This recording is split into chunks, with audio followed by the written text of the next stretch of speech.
جامعہ اشرفیہ کے استاد الحدیث،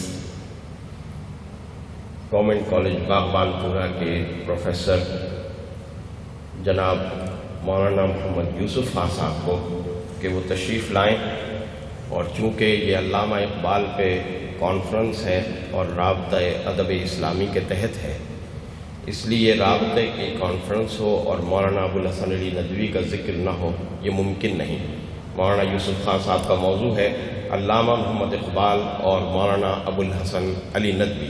مولانا محمد یوسف خان صاحب۔ نحمدہ و نصلی علی رسول الکریم، بسم اللہ الرحمن الرحیم۔ اقبال اور مولانا ابوالحسن علی ندوی۔ مولانا ابوالحسن ندوی کی نشو و نما اس دور میں ہوئی جب اقبال کا سن شہرت عروج پر تھا۔ مولانا ابوالحسن ندوی خود لکھتے ہیں کہ سب سے بڑی چیز جو مجھے علامہ کے فن کی طرف لے گئی وہ بلند حوصلہ، محبت اور ایمان ہے جس کا حسین امتزاج ان کے شعر اور پیغام میں ملتا ہے۔ مولانا ابوالحسن ندوی کی علامہ اقبال سے پہلی ملاقات 1929 میں ہوئی جب مولانا ابوالحسن ندوی کی عمر 16 سال تھی۔ مئی کا گرم موسم تھا۔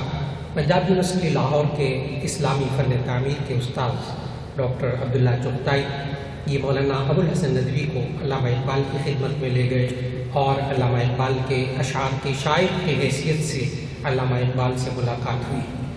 علامہ اقبال سے ملاقات میں انہوں نے ضرب کلیم کے اشعار بھی سنائے، اور پھر ایک وقت ایسا آتا ہے کہ علامہ ابوالحسن ندوی کہتے ہیں کہ ہمیں اس دور میں یہ بات کھٹکتی تھی کہ بلاد عربیہ میں دوسرے ادیب اور شاعر شہرت رکھتے ہیں، ان میں اقبال کو کیوں متعارف نہیں کروایا گیا۔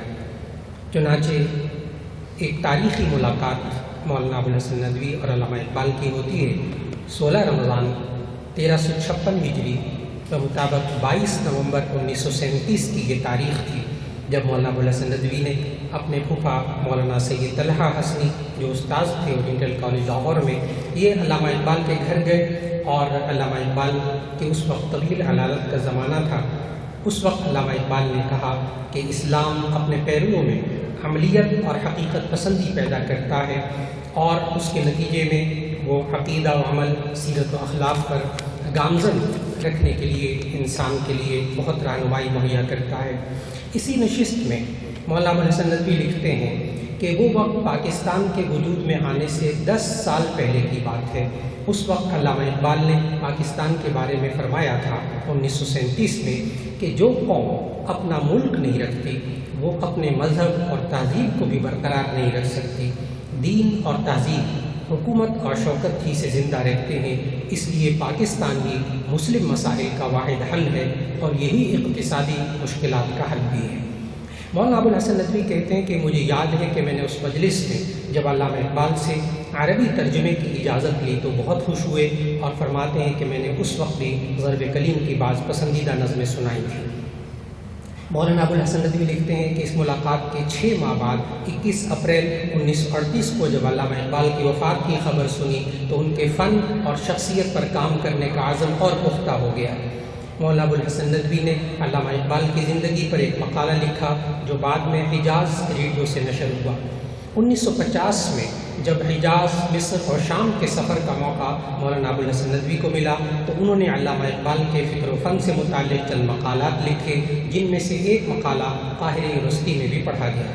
مولانا ابوالحسن ندوی نے ایک اور مقالہ 1956 کے سفر شام میں دمشق میں لکھا تھا جو محمد اقبال فی مدینۃ الرسول کے عنوان سے دمشق ریڈیو سے نشر ہوا۔ دمشق کے مشہور رسالے المسلمون کے شمارہ نمبر 3 جلد نمبر 6 میں عربی کے مشہور ادیب علی طنطاوی کا کھلا خط شائع ہوا جس میں مولانا ابوالحسن ندوی کو اقبال کے کلام کا عربی ترجمہ کرنے کی دعوت دی۔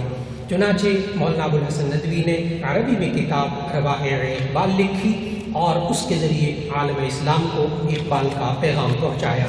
مولانا ابوالحسن ندوی نے ایک مقالہ 28 مارچ 1951 کو قاہرہ کے مشہور تعلیمی مرکز اور دانشگاہ دارالعلوم میں پڑھا، جس میں اقبال کی شخصیت کا بہترین تجزیہ پیش کیا۔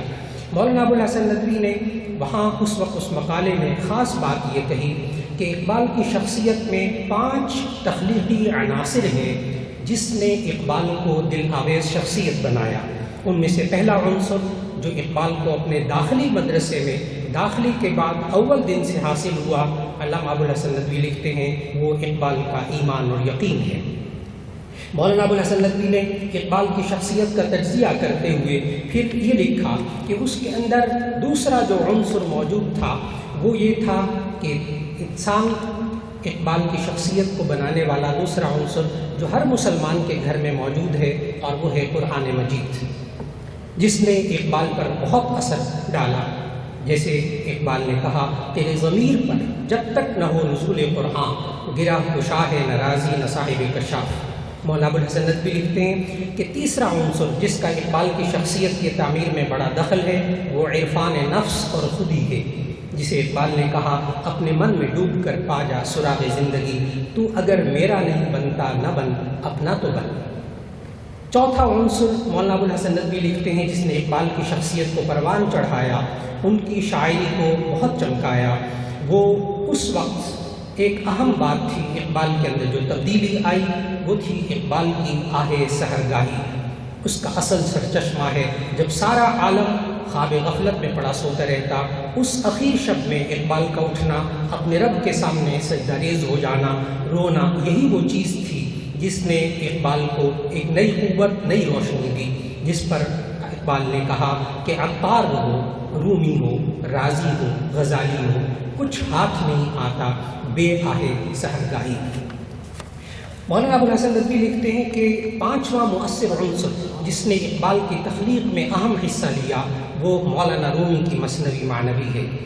اس دور جدید میں جب اقبال کو یورپ کے مادی اور عقلی، بے روح اور بے خدا افکار و خیالات سے سابقہ پڑا، اس وقت اقبال نے پھر یہی چیز اپنے اندر محسوس کی اور مولانا مثنوی کی، مولانا رومی کی اس مثنوی سے انہوں نے رہنمائی حاصل کی۔ مولانا ابوالحسن ندوی لکھتے ہیں کہ یہی وہ خوبیاں ہیں جس نے اقبال کو مزید مضبوط عقیدہ، قوت ایمان، سلیم فکر اور بلند پیغام عطا کیا، اور جس نے اقبال کو اقبال بنایا۔